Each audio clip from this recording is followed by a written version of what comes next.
There are histories so horrible that even time itself struggles to digest them. Stories that, when told, make you wonder how they ever remain hidden in the first place.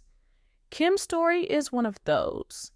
Here are 10 of the craziest headlines from the Kim Porter book. Be sure to watch till the end for numbers 1 and 2. Also worth adding allegedly to every number, Diddy has not yet been found guilty. Number 10, a promising start turns dark. After high school, I started landing modeling jobs. I couldn't believe it. It was all happening so fast. I met my husband, father of my oldest child, and one of my oldest friends in life, I'll be sure. It was a whirlwind romance. I was only 19 when we married, and no, it didn't work out. Al is still one of my best friends to this day. Our son Quincy is such a talented and wonderful young man. At that time, I had no idea my relationship with Al was going to introduce me to the man that I would spend the better part of my adult life with, a man whom I would love and cherish, but eventually fear and hate. I don't want to put the cart before the horse, but I will say, although I knew what was going on, I turned a blind eye many times. Here I have to tell this truth. Unfortunately, because deep down I knew everything that was happening, but I lied to myself a lot. He was so charming, a wolf in sheep's clothing, a devil, and I fell for it. This story must be told despite the fact it will hurt my children. I cannot hide it any longer. Melvin Combs must be stopped. Kim was young, naive, and barely out of high school when she landed her first modeling gig. It was like a dream, only it wasn't. She met her first husband, Al B. Shore, and they had a whirlwind romance. They married when she was just 19, but let's be honest, it was doomed from the start. Al B. Shore was sweet, and they had Quincy, but Kim had no clue that she'd soon fall into the orbit of someone she would grow to love, fear, and eventually despise. Enter Sean, charming as hell, all smiles and smooth moves, a wolf in sheep's clothing, but she just didn't see it. And when she did, well, it was already too late. Number 9, Sean's dark charm. Sean kept reaching out and I kept ignoring his calls. Eventually, in a few weeks, we ran into each other at an event. He came over and sat next to me. We were cordial. He flattered me, saying, "You look so amazing." I replied with a simple, "Thanks, Sean." I tried to get up and leave, but he pulled my arm. As I turned to him, he looked deep into my eyes and said, "Look, what happened between us was weird, but I really care about you. Can we?" He paused, and I tried to use this as an attempt to escape. I pulled my hand back and said, "Sorry, Sean, I have to go. Please, I think I'm falling in love with you. Can we talk?" My breath was taken away. Did he say he loved me? It was so fast. I wasn't aware of this as his manipulation tactic, not yet. God, I was so young, so naive. He continued, "Let's have dinner." And I felt for it. 2 days later, we went out for drinks at a lounge in Lower Manhattan. The place was nice. Sean was really coming up and pulling out all the stops to impress me. He pulled the chair out for me to sit. Back then, he was always a gentleman. He smiled and said, "Look," as he sat across from me, "I hated it. I never want to do it again. Give me another chance." Over coffee the next morning, I decided to give him another chance. For the next year and a half, things seemed pretty normal. It was fun, things were going great, and we were living the dream. Then he asked me to do it again. It was insane. Sean said, "Baby, I can't stop thinking about it." "What the hell are you talking about?" I responded. Sean continued, I just can't stop thinking about that night. It was amazing. Can you screw me one more time, please?" I became infuriated. "Why don't you go to Clive? He is the one screwing you, isn't he?" Then Sean hit me. This was the first time he slapped me hard. Before I could form words, he began to beg, I'm sorry." Holding my cheek where he hit me, I turned and ran off. That should have been it, but I guess I'm a glutton for punishment. He sent flowers and a bunch of expensive gifts. Then we bumped into each other at another industry event. He sat down next to me. This was deja vu. Sean started, "Imagine running into you here. "Get the F away from me," I forced out. He became more serious as he said, "Look, baby, I'm sorry." But I just glared at him. "There is nothing you can ever say to me, nothing." After an awkward silence, he finished, "You know I love you. I love your son. He's my son. I don't know how to fix this, but I'll do anything. I'm sorry." Ish, he can be so sweet. Here we go with the love thing. This time is not falling in. He was great with Quincy, and to be honest, despite everything, I missed him. As he stood to walk away, I remember hearing myself say, "Call me later." What the F is wrong with me? Sean made a real show of being the perfect gentleman. He was relentless and honestly a bit much. And when he convinced her to do things she wasn't comfortable with, well, she thought it was just once. Spoiler alert, it wasn't. He begged, whined, and threw tantrums until she gave in, and the man, if you could call him that, ended up bleeding. Messy doesn't even begin to cover it. Of course, Sean came back after their fallout because why not? He wouldn't leave her alone. He convinced her that the weird stuff was just an experiment, just a hiccup. He claimed he loved her, and Kim, she fell for it again. Before long, they were back together, and everything seemed fine. The charmer was back, pulling out chairs, buying flowers, and making Kim think maybe he really did care, but deep down, she knew better. The red flags were all there. She just wasn't ready to face them yet. Sean's career was exploding. He had all the hits, the biggest artists, and everyone wanted to be a part of it. But Kim knew it wasn't all glitz and glamour. There was a dark side. Sean was in deep with all the wrong people. He had a temper, he loved control, and he made her do things she never thought she'd do. And when he slapped her the first time, Kim thought that was it, that she'd walk away. But, of course, he apologized, sent gifts, and somehow wormed his way back into her life. Number 8, the voodoo spiral. The year passed, and thankfully we didn't have many bad arguments. Although Sean was strangely getting into voodoo, he would put curses on people, and I wasn't sure how to respond to that craziness. My problem as a single mother was I wanted to be married. Things just kept getting stranger. Sean was getting into voodoo, putting curses on people, claiming it was just part of the business. Kim wanted a normal life, but how do you get that when your boyfriend thinks black magic is the answer to everything? Sean was obsessed with staying on top, and if that meant selling his soul or someone else's, then so be it. Number 7, twisted relationships. He always had excuses and delays when it came to committing to marriage. His label was blowing up, Biggie dropped, and it was just about over. He also signed Mary J. Blige, and of course, when I found out he slept with her, we fought. He claimed it was a mistake, and my stupid ass took him back again. Sean asked me for a threesome with her. At first, I was mad, but Mary was beautiful. It was our first threesome, and I loved it. Mary was sexy. I would not be doing this a lot, but it was so hot. I was young, and exploring my sexuality was enticing.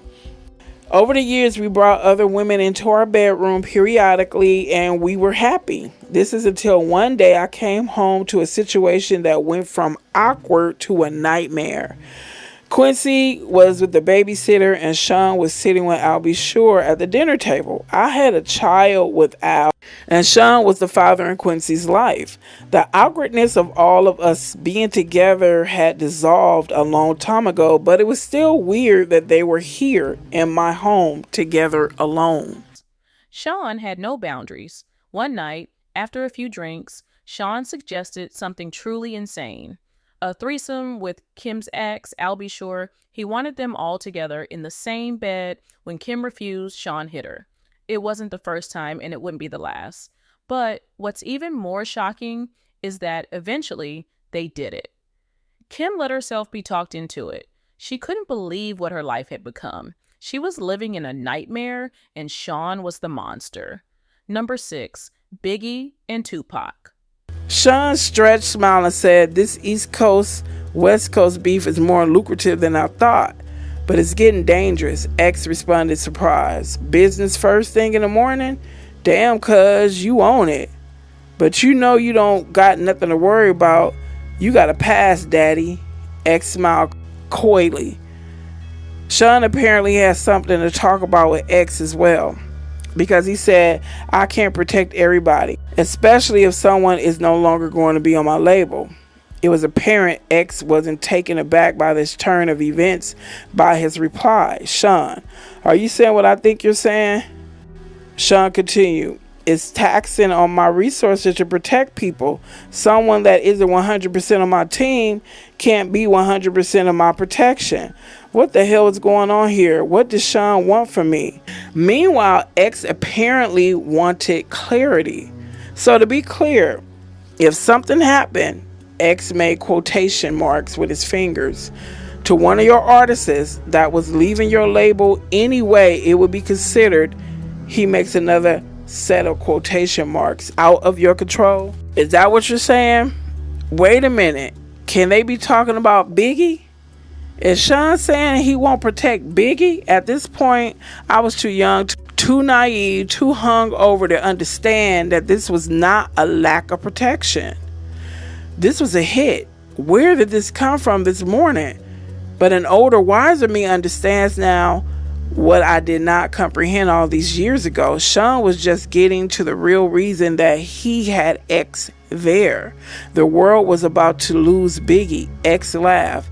You a cold mother effer. Sean said, why the F should I protect someone that isn't going to stick around? I made him. We all know the story. Biggie and Tupac, East Coast versus West Coast. What people don't know is how Sean was involved behind the scenes. He wasn't just a bystander, he was pulling the strings, orchestrating the drama. He wanted power, and he didn't care who got hurt. Kim overheard things she wasn't supposed to. She knew that Sean had a hand in it all, the shooting, the rivalry, everything. But what could she do? She was trapped. Number 5, poison but not broken. Plan on spending today working on exactly that, but I'm not feeling very well. Thank God the kids aren't here this weekend, so I can rest. I called Kimura to cancel our tentative plans for a meetup. When I spoke to her, she said, girl, that doesn't sound like the flu. You want to go to the hospital? That didn't immediately alarm me. I just need some rest, I told her, and quickly got off the phone. But why can't I get my doctor? Why won't he pick up the phone? Oh no, I called Sean from my bedroom, where I'm lying in my bed. All I could think about was the kids, my babies who are with this monster, that man that I now suspect of having done this to me. Sean picked up with that air of superiority in his voice that let me know it was too late for me. He spoke confidently into the phone. Hello? I screamed at him. You bastard. I asked one last time, how could you? Again, with the narcissism I had now come to despise, he responded, how could I? Do what? I gave you everything. You went to someone else. You left me just like everybody else did. Kim finally had enough. She tried to get away from Sean, but the man was relentless. He wouldn't let her go. And when she finally thought she had a way out, he poisoned her. Literally. Kim found herself getting sicker and sicker, and she knew Sean was behind it. She tried to call for help, but no one was picking up. She was trapped in her own home, poisoned and desperate. But she wasn't done yet. She was going to fight, even if it meant her last breath. Number 4, the secret vault. Be my last sex party. My body will never be ravaged by so many people again, especially while I'm pregnant. What if something happened to the twins? After that, I wanted out. But when I tried dating someone else, they would end up dead from pneumonia. I knew Sean was behind it. This was not a coincidence. He gets jealous of a guy and they die of pneumonia. I could be next. If I'm going to get out of this alive, I'm going to have to do something to make him stay away from me. I had a plan, but it was dangerous. Sean has a vault where he keeps videotapes of all his conquests. I started sleeping with him again. After he falls asleep, he was starting to drink heavily. I would get into the vault and get a couple of tapes, take them home, make copies, and swap them for the next set of tapes a few days later. It took weeks to get them all copied, and he never knew I had them. This was my way out. Some of the tapes had things I would have never expected. The gay parties are one thing, but the young boys like Usher, Lil Bow Wow, Justin Bieber, I would have never known. My God, is he grooming Quincy? This has to end. Sean kept a vault filled with tapes of all his sexual encounters, tapes that could ruin people's lives. Kim knew about the vault, and she knew it was her only way out. She started sneaking in, making copies, slowly gathering the evidence she needed. She knew that if she had those tapes, she'd have leverage. She could finally get out, but it was risky. If Sean found out, well, Kim didn't want to think about what would happen if he found out. Number 3, the fight for freedom. I invited him over one day to confront him and put an end to our on-again, off-again relationship. He entered my house unannounced for the last time. He would no longer have the key after today. I was in the kitchen. Kimora and I were sharing drinks. I was scared to face him alone. Sean entered smiling. "What's up, Kimmy?" "Hey, Mora." I told Sean to sit down. Because of my tone, he looked at me stung and asked, "What's going on?" "What is this?" I responded with delight. "Me taking my life back. We're done," he answered. "Hold on, wait a minute." I was so excited that I wasn't hearing any of it. I shouted at him, "No, no more. This is effing over." He looked confused as he asked, "Where's all this coming from?" With disgust, I said, "I got effing footage, Sean." He looked even more confused as he inquired, "What are you talking about?" Kimora said with revulsion, "Usher too?" Sean said, "Wait. What the F is going on?" Sean stood aggressively, and Kimora responded, "Don't make me call the cops." Sean's anger was creeping in as he replied, "This is how it is?" I simply nodded. "If anything happens to either one of us, it gets released." He seethed as he queried, "After all I've done for you?" I don't think I was ever so happy as when I said those words to him. "Get out." Pissed, he started to leave, looking back with pure hatred. As he walked down the stairs, he turned around in a fury and lunged at me. He knocked me down near the top of the stairs. I was hurt. Kimora screamed, "Stop!" As he began to crouch over me, I kicked at him, hitting him in the kneecap, then his face. He went tumbling down the stairs. He was too hurt to get up. I called the cops. Kimora left before they arrived. It all came to a head one night when Sean showed up at her house unannounced. Kim had had enough. She told him it was over, that she had the tapes, that if anything happened to her, they'd be released. Sean lost it. He lunged at her, and they fought, physically fought. Kim managed to kick him down the stairs, and when the police showed up, Sean left in an ambulance. For the first time, Kim felt like she had won. She was finally free. Or so she thought. Number 2, still not safe. Things were okay for a while. I started dating again. It was almost normal until I got serious with someone. Then my boyfriend died of pneumonia. I knew it was Sean again. That's when I decided to write this book. A few days ago, my home was burglarized. Only laptops were stolen. I know it was that bastard or his goons. Of course, I had a copy in the cloud that I was able to easily download here onto this new computer. As I continue to write now, I'll send this into the cloud as well. I will send out copies via email, and my Google Drive password will be attached so the missing chapters can be accessed. This book must get out. There are so many more chapters to add. This outline is a great start. For a while, things seemed to be getting better. Kim started dating again, trying to move on with her life, but then her boyfriend died. Pneumonia, they said. Kim knew better. It was Sean. He was still out there, still watching, still controlling her life from a distance. She realized then that she'd never be free. Not really. So she decided to write this book, to tell her story, to let the world know the truth, even if it cost her everything. Kim was sick, really sick. She knew Sean was behind it, but she wasn't going to let him win. She started writing, putting everything down, all the secrets, all the lies. She wanted the world to know who Sean really was, a monster. She sent copies to friends, uploaded it to the cloud, did everything she could to make sure the story would get out, even if she didn't make it. She was done being silent. It was time for the truth to come out. The tapes were just the beginning. Sean's relentless control pushed Kim into survival mode. He wasn't just physically abusive, his power extended far beyond, with manipulation, threats, and psychological games. His influence was everywhere. Lawyers, bodyguards, even friends were on his payroll. Trusting anyone felt impossible. Kim knew overt defiance would lead to more pain, so she bided her time pretending to comply. It was terrifying, the constant monitoring, the suffocating control.